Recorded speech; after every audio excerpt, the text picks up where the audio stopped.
Alors ce matin, je pense que je vais terminer la série sur la reconnaissance, donc ce thème que nous avons gardé tout l'été et qu'on a essayé d'explorer un peu sous différentes coutures.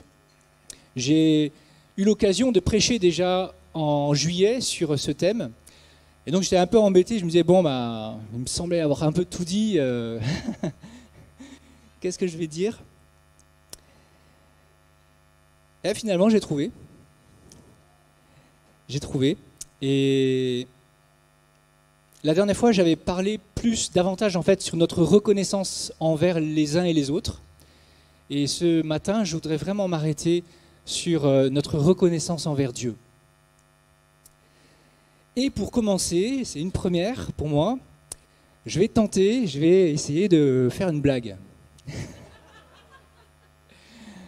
Alors, en général, mes blagues, quand je les raconte, les gens ils me regardent d'un air bizarre après.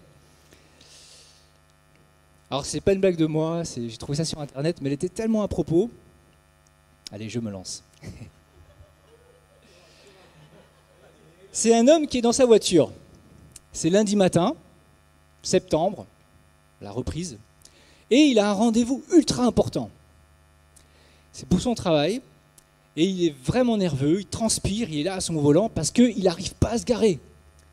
Il tourne, il râle, il n'arrive pas à se garer, il y a tellement de monde, lundi matin, c'est blindé, toutes les places sont prises. Alors, à un moment, il est désespéré, et ce qu'il fait, ultime recours, il lève les yeux au ciel et il dit « Seigneur, aie pitié de moi. Si tu me trouves une place de parking, je te promets d'aller à l'église tous les dimanches, d'arrêter l'alcool et toutes mes bêtises du week-end. » Et là, miracle, juste devant lui, il y a une place qui se libère. Vite, il y va, il fait son créneau, tac, il se gare, il soupire de soulagement, il lève à nouveau les yeux au ciel et il dit à Dieu, « C'est bon, laisse tomber, je t'en ai trouvé une. »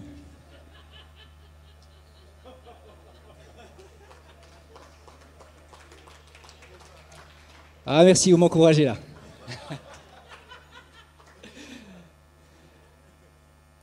Si tu racontes mon répertoire de blagues, après. Alors moi, quand j'ai lu ça, au début, j'ai ri. Et en fait, il y a une expression en France qui dit rire jaune. Alors, en plus, moi, j'ai entendu souvent celle-là, rire jaune. Parce qu'en fait, cette blague, elle a un peu les deux effets. Au début, on rigole, puis on trouve ça marrant parce qu'il y a une absurdité dans le truc. Puis en fait, après, ça descend. Puis là, ça commence à piquer. Ça commence à piquer parce qu'en fait, ça touche un point qui est quand même un petit peu vrai. Et en fait,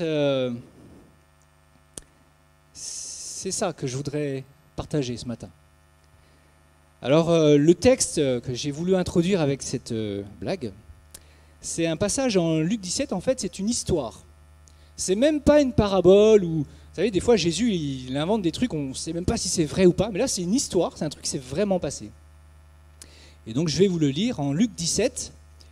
C'est l'histoire, dans les Bibles, c'est écrit les 10 lépreux. Je ne sais pas si vous arrivez à lire, bon, je le lis de mon côté. Donc, c'est Jésus qui se rend à Jérusalem et qui passe entre la Samarie et la Galilée. Et comme il entre dans un village, 10 lépreux viennent à sa rencontre. Ils se tiennent à distance.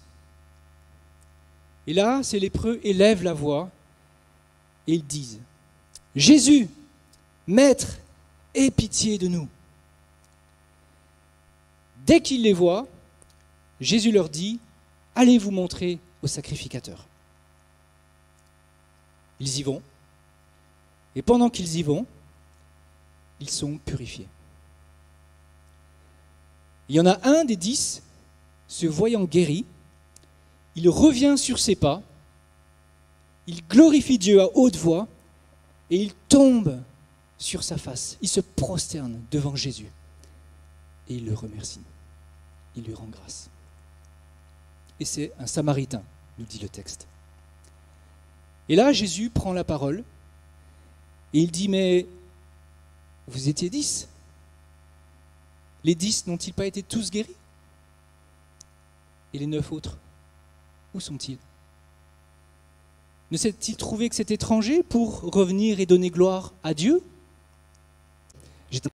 Et donc il y avait même une distance de sécurité que les lépreux devaient tenir. C'est pour ça qu'ils devaient dire devant eux, quand ils allaient près d'une foule, lépreux, impur, impur, impur, pour que les gens s'éloignent à cause du risque de contagion. Alors on peut imaginer comment un lépreux vit ça. On peut imaginer la honte, la solitude. Peut-être ils avaient des familles, ils ne peuvent plus les voir. Économiquement, qui est-ce qui voudra embaucher une personne comme cela? On peut voir que donc les lépreux vivaient quelque chose de terrible. Et quand ils voient Jésus, on peut très bien se dire que c'était leur dernière chance. C'était très probablement leur dernière chance. Et c'est pour ça que, quand ils le voient, ils crient à lui. Ils élèvent la voix, dit le texte. Il paraît que quand on est lépreux, la voix même est comme atrophiée. Et donc c'est un effort supplémentaire. Ils crient à Dieu, un signe de désespoir. Et ce qui est intéressant, le premier point que je veux souligner dans cette histoire, c'est que Jésus est très rapide à leur répondre. Dès qu'il les voit, il leur dit « Allez vous montrer au sacrificateur ». Dès qu'il les voit. Alors l'Ancien Testament, en Lévitique 14, pour ceux qui veulent chercher, explique que quand on est lépreux, si on pense être guéri, c'est-à-dire purifié, eh bien, il y a toute une démarche à faire pour réintégrer le peuple et être déclaré pur. Et c'est-à-dire aller se montrer au sacrificateur, et celui-ci regarde le corps, examine, et puis après il y a tout un ensemble de rituels, et à un moment il est déclaré pur, et là il peut retrouver une vie normale. Et donc quand Jésus dit « Allez vous montrer au sacrificateur », en fait c'est comme s'il leur disait « Vous allez être guéris, c'est imminent, commencez les démarches pour votre réintégration ». Et les lépreux, les 10 lépreux, ils le croient, ils ont à ce moment-là assez de foi pour se mettre en route, et sur le chemin, effectivement, ils sont guéris, ils sont purifiés de cette lèpre. Et là on peut imaginer la joie, et même c'est leur vie qui bascule, c'est la fin d'un cauchemar, c'est vraiment une réponse énorme.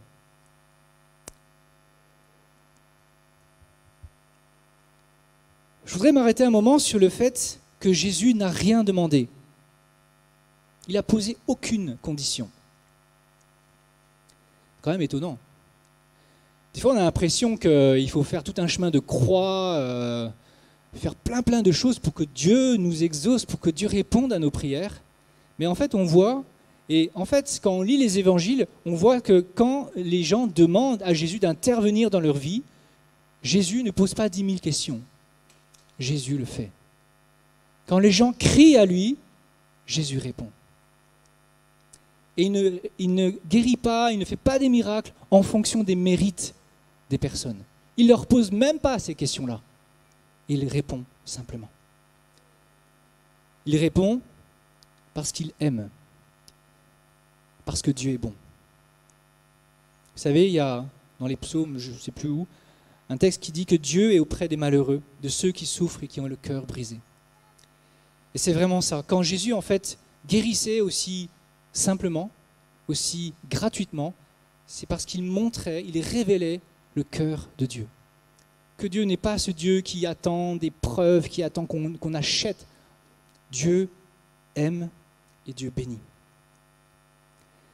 Il dit de son Père, il fait lever son soleil sur les méchants et sur les bons. Il fait pleuvoir sur les justes et sur les injustes. Il aime ceux qui ne l'aiment pas. C'est Jésus qui dit ça en Matthieu 5. Dieu est bon. Dieu est bon.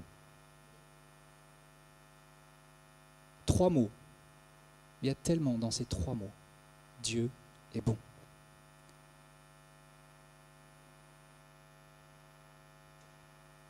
Peut-être on est chrétien depuis plusieurs années, et puis on sait plein de choses. On sait que Dieu est bon. Très vite, on l'a compris, intellectuellement. Mais c'est une révélation. Dieu est bon. Il y a un grand passage en Exode 34. C'est Moïse, grand Moïse, qui dit à Dieu, montre-moi ta gloire. Et Dieu dit, je vais te montrer toute ma bonté. On a l'impression que Dieu n'a pas bien entendu Moïse, montre-moi ta gloire, et il lui montre sa bonté.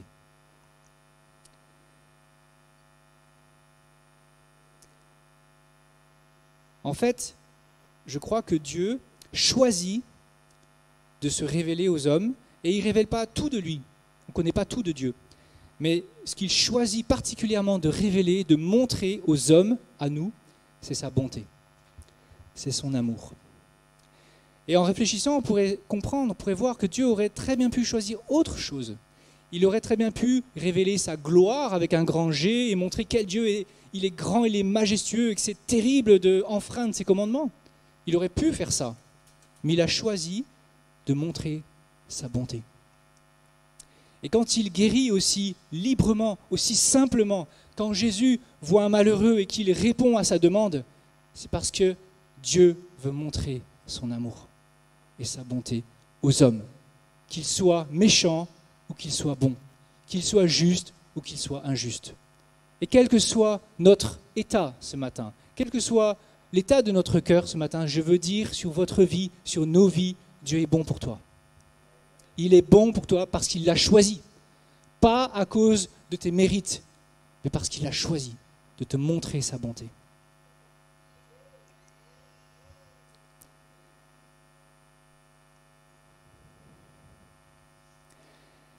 Et Jésus, donc, quand ce lépreux revient à lui, il est étonné. Les 10 n'ont-ils pas été guéris? Et les 9 autres, où sont-ils? Ne s'est-il trouvé que cet étranger pour revenir et donner gloire à Dieu? Et là, on sent en Jésus de l'étonnement, de la déception, de la tristesse et de l'indignation. Son Père, qu'il aime tant, guérit, un miracle, et personne pour le remercier. Un étranger. Alors en fait, l'étranger en question, c'est un Samaritain. Et les Samaritains, pour vous expliquer, en fait, quand le peuple d'Israël a été envoyé en exil dans les pays alentours, Babylone, etc., la Syrie et tous ces pays qui avaient envahi à un moment Israël, il y a eu, à cette époque-là, on faisait des échanges de populations. Donc les rois qui étaient vainqueurs échangeaient les populations. Donc ils prenaient les Juifs, ils les mettaient en Assyrie, ils prenaient des Assyriens et puis ils les mettaient en Israël. Et les Samaritains, en fait, sont issus de ces générations d'étrangers qui se sont installés dans le pays. C'est pourquoi les Samaritains étaient haïs des Juifs, parce que c'était des étrangers, c'était des souvenirs de l'oppresseur. Et ces Samaritains, ils avaient grandi ici, donc ils restaient dans le pays. Et ce qui est étonnant, c'est que Jésus qui vient exprès pour le peuple juif, eh bien personne dans cette histoire ne le remercie, mais c'est le Samaritain qui le remercie. Et il y a des chiffres ici. Alors ceux qui aiment les maths, on peut faire des statistiques avec des chiffres. Et donc on a 9/10, 90% d'ingratitude devant la bonté de Dieu. D'un côté, 90% d'ingratitude, et de l'autre côté, cette bonté imméritée, gracieuse, immense de Dieu. Et je crois que cette histoire montre, révèle le cœur humain, le cœur de l'homme. J'ai envie de pousser encore un peu plus loin notre cœur.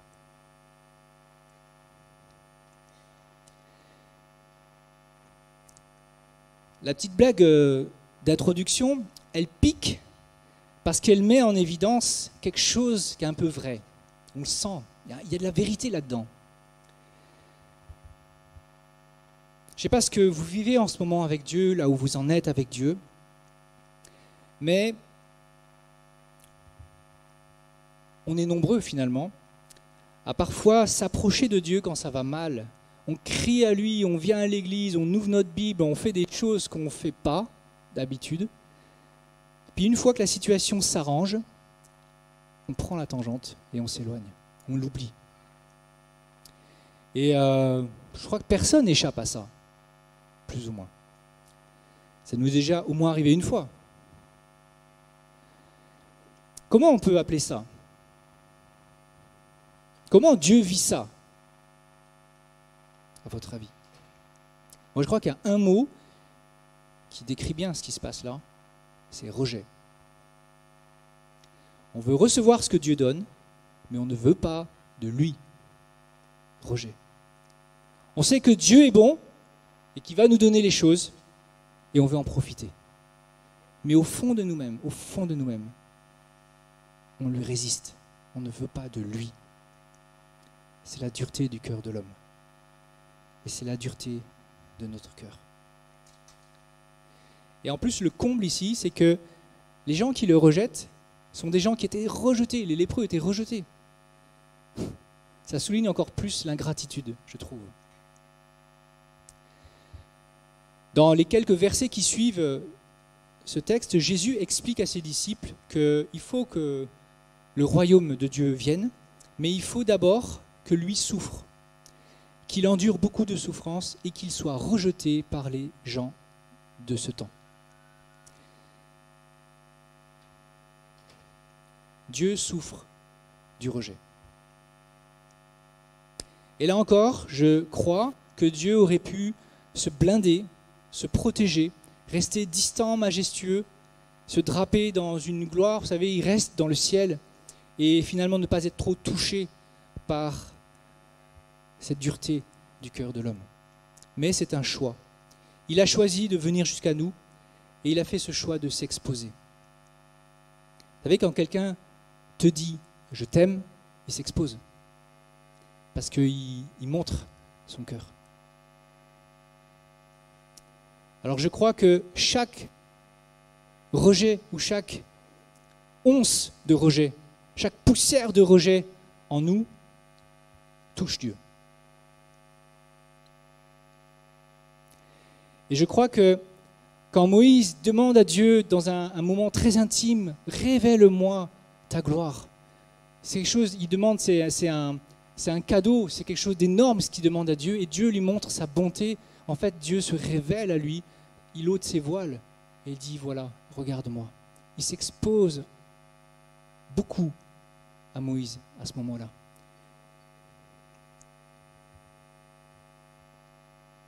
On voit cette sensibilité du cœur de Dieu dans la personne du Saint-Esprit. Quand Adam tombe et commence à faire le mal, quand Saül, le roi qui était choisi par Dieu, commence à dérailler, à faire n'importe quoi, on peut lire que Dieu retire son Saint-Esprit. C'est Paul qui implore et qui dit « N'attristez pas le Saint-Esprit » parce que Dieu, parfois, est triste. Je ne sais pas si vous êtes déjà arrivé d'aimer quelqu'un et de vous faire rejeter par lui. Eh bien, ça fait mal. Ça fait plus mal que si on se fait rejeter par quelqu'un qu'on s'en fiche un peu. La douleur est proportionnelle à l'amour.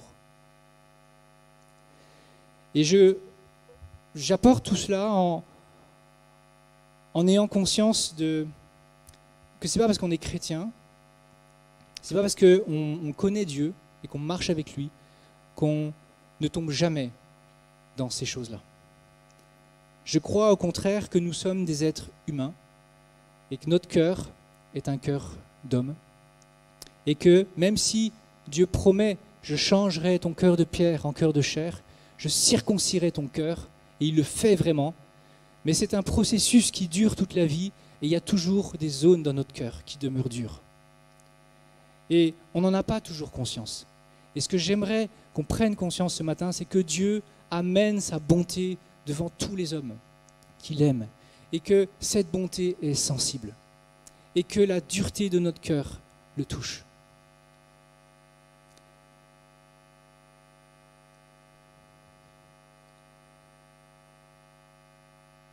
J'ai un Petit témoignage, j'ai demandé l'autorisation à mon épouse ce matin.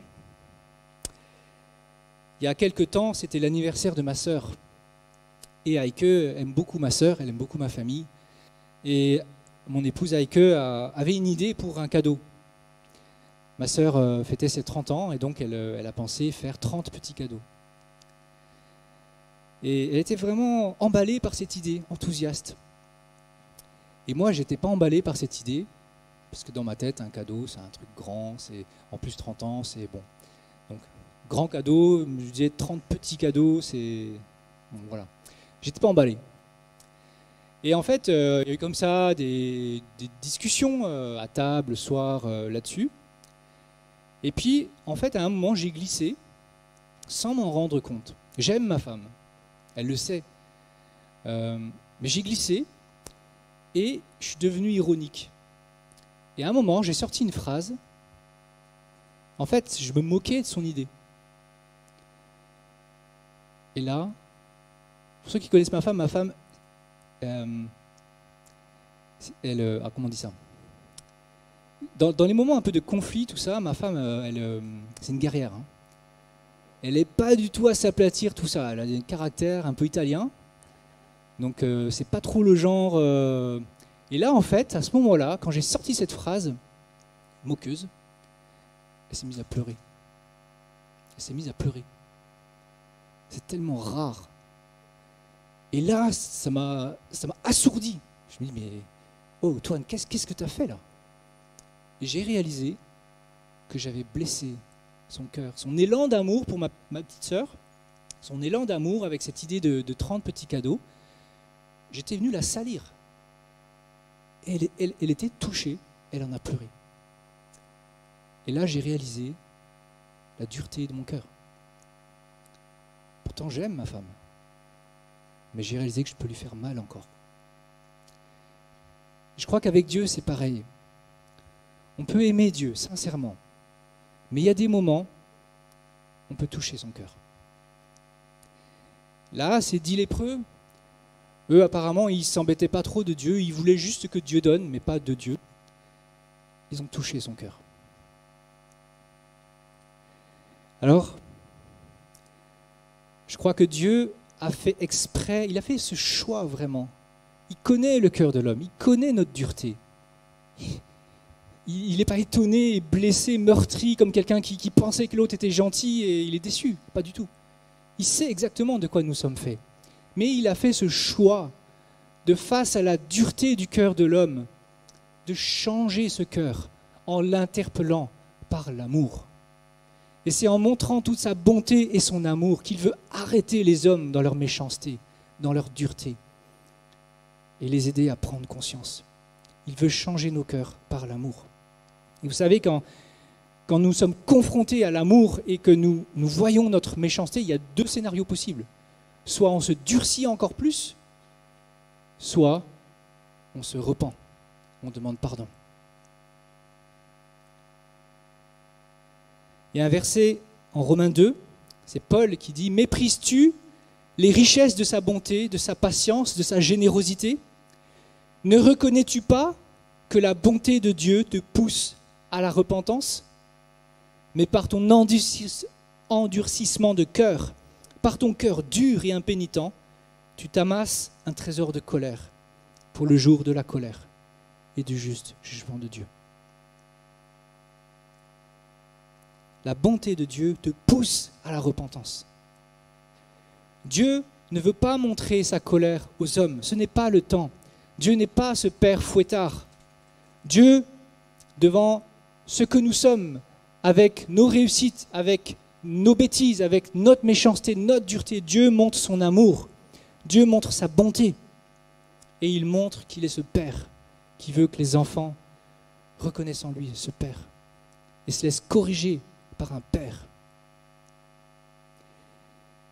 Et quand Paul dit « Mais par ton endurcissement de cœur, tu t'amasses un trésor de colère pour le jour de la colère », je crois que la colère, c'est juste pour ceux qui auront toujours refusé la bonté de Dieu. En fait, si tu rejettes son amour, qu'est-ce qui reste ? Il ne reste plus que sa colère. Parce que Dieu est juste.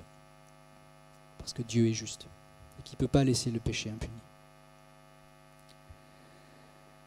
Alors ce matin, par rapport à cette bonté de Dieu, j'ai vraiment prié que Dieu nous révèle sa bonté, comme Moïse a eu cette révélation de la bonté de Dieu.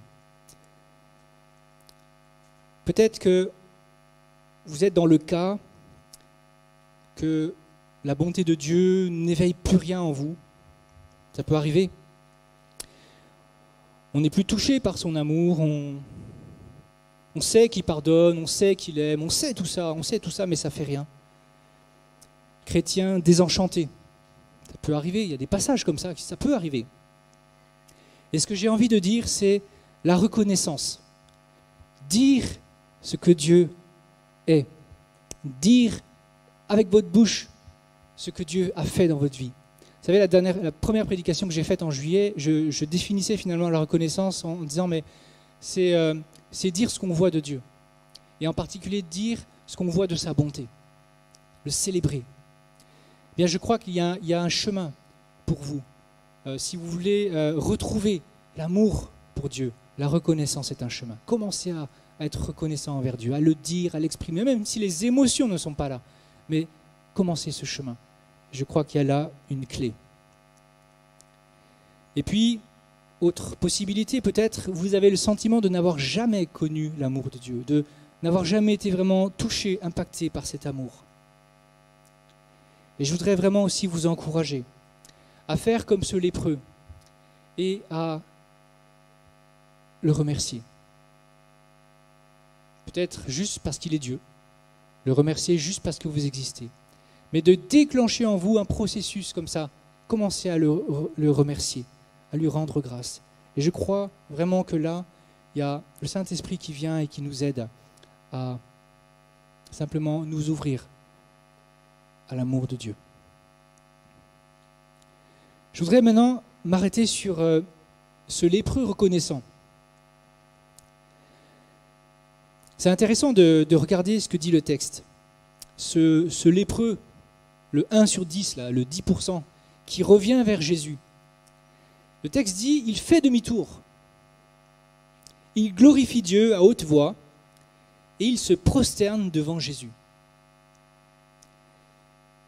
En fait, ce qu'on assiste avec cette histoire, c'est une conversion. Il fait demi-tour, comme la repentance, ça veut dire faire demi-tour, métanoïa, changer dans sa tête, faire un demi-tour dans sa tête. Il glorifie Dieu à haute voix, il témoigne. Et il se prosterne devant Jésus, il adore. Une conversion. Et l'élan qui lui fait vivre tout ça, qui lui fait prendre ce chemin de la conversion, c'est la reconnaissance. Il a envie de remercier celui qui l'a guéri, et donc il va, et en allant, avec cette reconnaissance, ce merci dans son cœur, et bien bam, bam, bam, il y a tout ça qui se passe. Il vient à Dieu, et il arrive au pied de Jésus. Et là, il y a quelque chose de fort, je crois, avec la reconnaissance. Vous savez, la reconnaissance, dans ma tête, en fait, avant de faire cette série, moi, j'imaginais la reconnaissance comme un peu l'option qu'on offre à Dieu. La cerise sur le gâteau qu'on offre à Dieu. Ah Dieu, je t'ai donné ma vie, je suis un bon chrétien, je fais tout ce qu'il faut. Allez, je t'offre une reconnaissance en plus. Vous voyez là, le plus qu'on lui offre. Et en fait, avec cette série, j'ai regardé les textes, la Bible, et je suis étonné de voir à combien de fois la reconnaissance est mentionnée. Et notamment, un truc qui m'interpelle, c'est Paul dit toujours « priez et soyez reconnaissants ». Grosso modo, c'est ça. Il associe la prière avec la reconnaissance. Il y a vraiment une clé importante là-dedans, et ce n'est pas une option. Alors j'ai 3 petites choses à dire. En fait, la reconnaissance, elle est liée à la foi. J'ai envie de dire que la reconnaissance envers Dieu, notre reconnaissance, est liée à notre foi. En fait, elle manifeste notre foi. Elle est un fruit de notre foi. Et c'est intéressant de voir la réponse de Jésus à ce lépreux. Ce lépreux, il vient, il le remercie, et Jésus lui répond, Des fois, on a toujours l'impression que Jésus répond à côté. Ta foi t'a sauvé. Lève-toi, ta foi t'a sauvé. Parce que Jésus a vu derrière cette attitude sa foi. Et on voit bien que sa reconnaissance manifestait sa foi. Inversement, on peut voir que l'ingratitude manifeste l'incrédulité. La reconnaissance manifeste la foi, l'ingratitude manifeste l'incrédulité. Et on voit bien ça, je crois, il y a pour moi une preuve, ça me convainc. Dans l'épisode dans la Bible, le summum d'ingratitude dans la Bible. Vous le situez où? Où est-ce qu'on atteint les sommets de l'ingratitude dans les histoires bibliques? Il y a une petite question. Non? Ouais. Alors, j'ai entendu la réponse de Jasmine, je crois, qui parlait du désert, non? Le peuple dans le désert. Le peuple d'Israël dans le désert. Dieu les délivre de l'Égypte, où ils étaient 400 ans en esclavage et tout.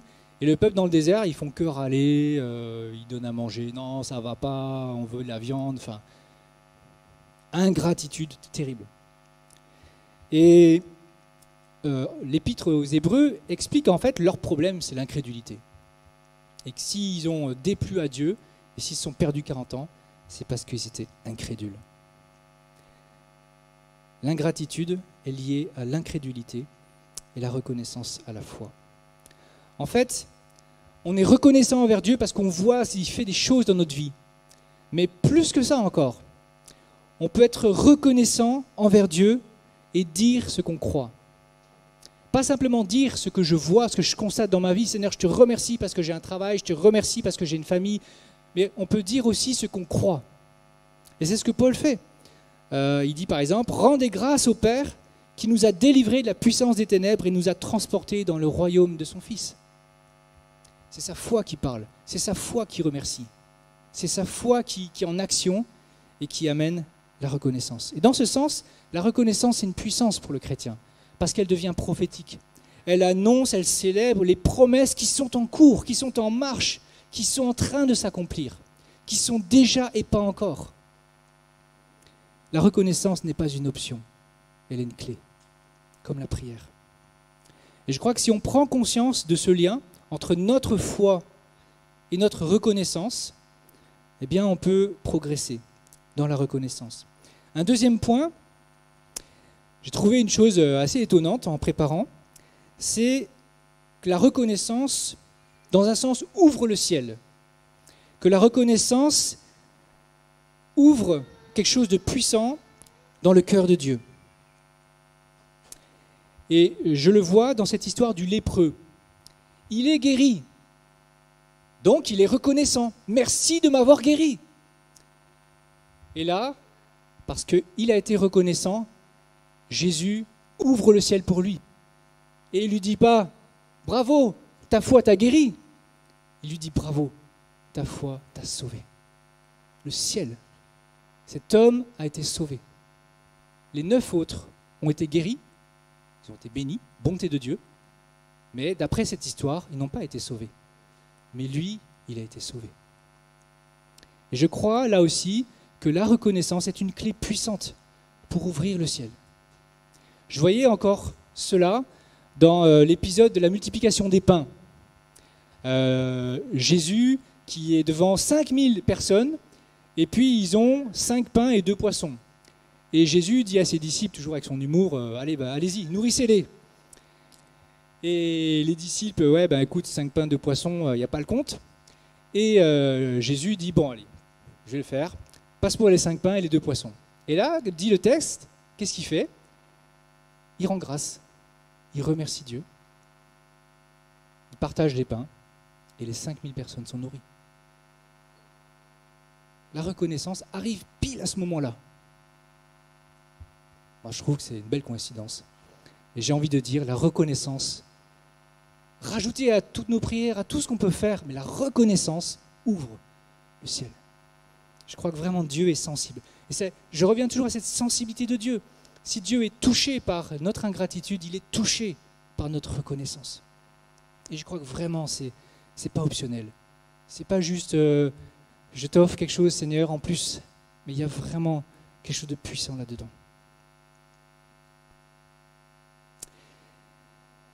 Et je terminerai sur l'idée que cette reconnaissance, notre reconnaissance, si nous jouons vraiment le jeu, si vraiment nous nous laissons porter par le Saint-Esprit, notre reconnaissance ne peut nous conduire que à l'adoration.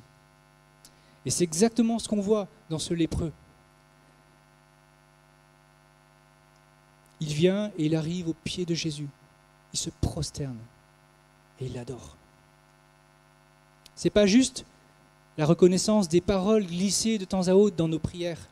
Ce n'est pas juste voir que Dieu nous donne. C'est beaucoup plus. Être reconnaissant envers Dieu, c'est une consécration, c'est une attitude. Et c'est finalement, comme le lépreux, tout donner. Tout donner. En fait, notre reconnaissance nous conduira à tout donner, à nous consacrer à Dieu. Alors je ne sais pas si vous l'avez vu sur la première slide, j'avais mis un titre. En fait, je suis toujours embêté avec les titres des prédications, je ne sais jamais quoi mettre.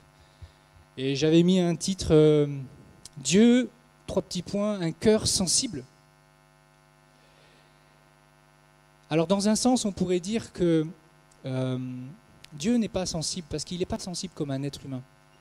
C'est-à-dire que Dieu n'est pas fragile, il n'y a pas de faiblesse en lui. Donc dans ce sens, non, il n'est pas sensible. Mais dans un autre sens, oui, il est très sensible. Il est très sensible à ce que nous pouvons lui dire, à ce que nous pouvons toucher avec nos paroles, avec nos attitudes, nos pensées et nos gestes. Parce que l'amour est sensible. Et dans ce sens-là, oui. Et je voudrais vraiment nous inviter à prendre le temps avec Dieu, devant Dieu, et lui poser cette question simplement, Seigneur, est-ce que je suis reconnaissant? Est-ce que ma reconnaissance te touche? Et puis simplement le laisser éclairer notre cœur. Et je crois que s'il y a un peu de dureté en nous, Dieu est bon pour nous le révéler. Et cette bonté va nous pousser simplement à la repentance. Parce que sa bonté n'est jamais là pour nous punir, mais pour nous dire repens-toi et aime-moi comme je t'aime.